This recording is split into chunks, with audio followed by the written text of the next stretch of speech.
الله اكبر وتحيا مصر.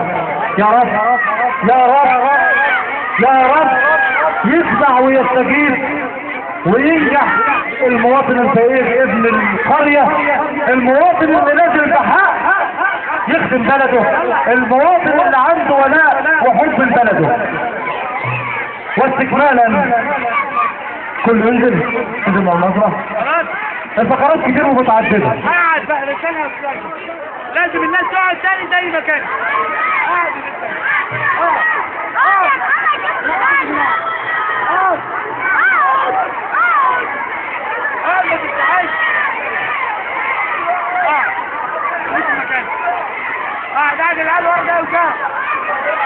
الفقرات كتيرة وجميلة ومتعددة، وعاوزين نغتنم الحفل ان احنا نطلع بمعلومة.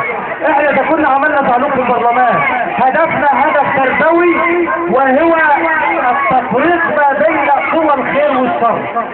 لازم نعرف ان الخير هو اللي بينتصر، وعمر ابدا الشر